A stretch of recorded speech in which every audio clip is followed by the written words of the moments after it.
Alright guys, last year I did a video on this 1990 Dodge W350 steak body.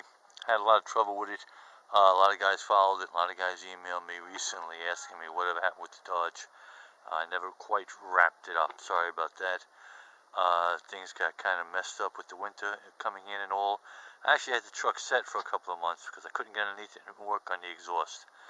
But the situation after changing all of the sensors, every single sensor, everything, fuel pump, everything you can imagine, every single thing you could possibly imagine, believe me, it's brand new on that truck. After all of that crap, it turned out the catalytic converters were, in fact, clogged, both of them, terribly. So, ripped the whole exhaust out and eliminated the catalytic converters. Eliminated them totally. Put two new mufflers on, Walker mufflers, and new exhaust pipes, of course. And but I did something else which also drastically, I believe, improved things. I discovered that this truck says on the air filter over there, you can't read it, I know you can't see it, but I'm going to tell you, it says this vehicle is equipped with official catalytic I'm trying to read it myself from here. Official exhaust control systems certified by the state of California. The beautiful, wonderful state of California. Now, this truck has an extensive emissions control system put on it.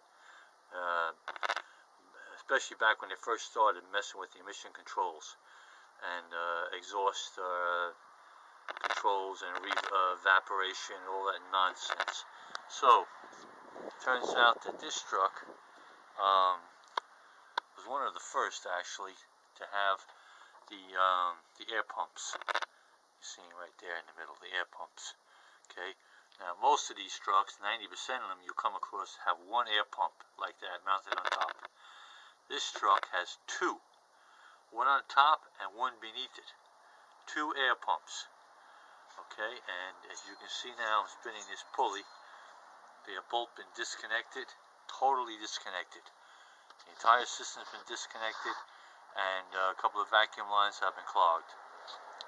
Now, unlike the other ones I've heard and seen, these do not have a line going into the exhaust manifold. These had two lines, went straight down underneath the truck, each of them going into opposite ports on the catalytic converters. So to recirculate and reburn the exhaust fumes. Lot of bullshit. That's all it was, okay? And it was all experimental back then. They really didn't know what the hell they were doing, I guess. They just started with this nonsense. And so I disconnected both pumps, as I said. The cold weather, I didn't get around to finish ripping it all out, but it's all going to come out. All the pieces are coming out. Nothing's connected at all. Nothing. Like I said, I clogged the vacuum lines. Two pumps are coming out, and two pumps running off of the crank. So that definitely put a strain on the engine to begin with. No question about that. Adding maybe I don't know, 50 pounds of weight with the two pumps and all the accessories. Not much weight really, but definitely a strain on the engine. So I decided to do that, and between changing the two cats and taking those two pumps off, it's running perfect. It is running absolutely perfect.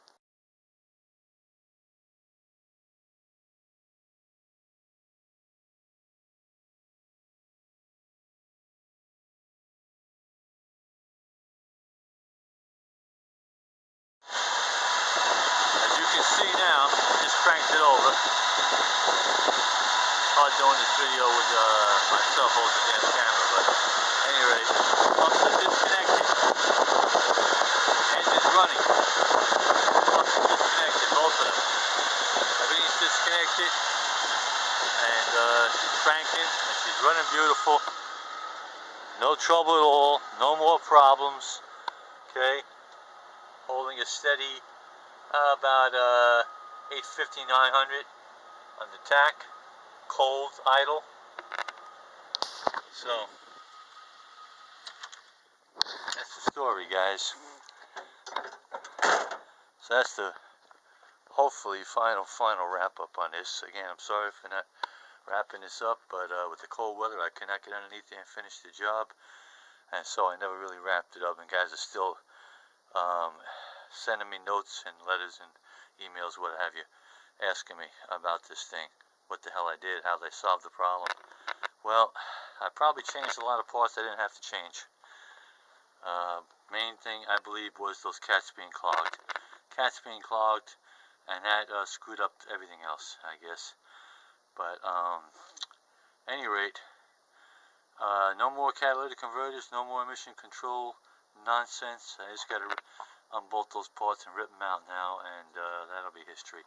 Be a lot more room underneath that hood, that's for sure. So that's the story, guys, on the Dodge. Final wrap up on the Dodge, hopefully, and I'm gonna be making some more videos of her at work. Got a lot of work ahead for her this spring and summer, that's for sure. So that's the story, guys. Thanks very much for watching and following, all you guys, and thanks also for following up with inquiring about it, see how I made out. Hope you guys have more luck than me solving your problems on your Dodges. Thanks for watching. Book 'em, Dano.